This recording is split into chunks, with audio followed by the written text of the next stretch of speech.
ఉంటామో మన కుటుంబం పట్ల కూడా మన జాగ్రత్తల పట్ల కూడా అతి అప్రమత్తంగా ఉంటూ మీ ఆరోగ్యాన్ని కాపాడుకుంటూ కుటుంబాన్ని కూడా బాగా చూసుకోవాలని నేను మనస్ఫూర్తిగా కోరుకుంటున్నాను. అలాగే ఇన్సూరెన్స్ చేశారని చెప్పారు. ఇన్సూరెన్స్ మామూలుగా పెద్ద అమౌంట్కి ఇన్సూరెన్స్ చేసుకోవడానికి ఎవ్రీ ఇయర్ ల్యాబ్స్ ఇన్సూరెన్స్ ఉన్నాయి. 5,000 6,000 ఇయర్లీ కంటే 10 లక్షలు 15 లక్షలు కవరేజ్ చేసి ఇన్సూరెన్స్ పాలసీస్ ఉన్నాయి. అంటే ప్రతి సంవత్సరం కట్టుకుంటూ రావాలి. ఏదో బండికి చిన్నగా తగిలింది దానికి 5,000 కట్టించినామని అనుకునేసి ప్రతి సంవత్సరం ఇన్సూరెన్స్ చేసుకుంటే మన ఫ్యామిలీకి భద్రత ఉంటుంది. లేదు తక్కువలో అంటే వరప్రసాద్ సార్ గారిని వేదిక మీదకి రావాల్సింది కోరుతున్నాను.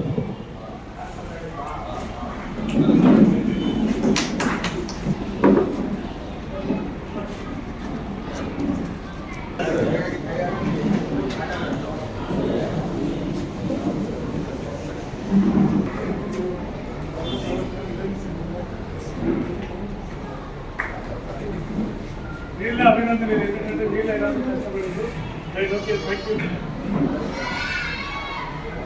మన విషయాలు చాలా ఉన్నాయి. మనం మాట్లాడుకుంటే అధికారుల సమయం చాలా విలువైనది కాబట్టి వాళ్ళ సమయం కేటాయించి వాళ్ళ ప్రోగ్రామ్ తీసుకున్న తర్వాత మళ్ళీ మనం మాట్లాడుతున్నాం.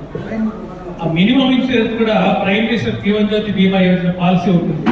436 రూపాయలు ఎంతో సంవత్సరానికి 2 లక్షలు ఇన్సూరెన్స్ కవరేజ్ వస్తుంది. 2,440,000 రూపాయలు పాలసీలు కొంచెం చూసి ఇయర్లీ 10 లక్షలు కవరేజ్ ఇన్సూరెన్స్ చేసుకుంటే ఫ్యామిలీ కూడా భద్రత ఉంటుంది. ఆ విషయాలు చాలా డీటెయిల్గా మాట్లాడుతున్నాం. వాళ్ళ సమయం చాలా విలువైంది కాబట్టి చివరిగా సార్ వాళ్ళతో మాట్లాడేస్తున్నారు. వాళ్ళని ఉద్దేశించి ముఖ్యమైన సూచనలు చేయవలసిందిగా వరప్రసాద్ సార్ కోరుతున్నాను.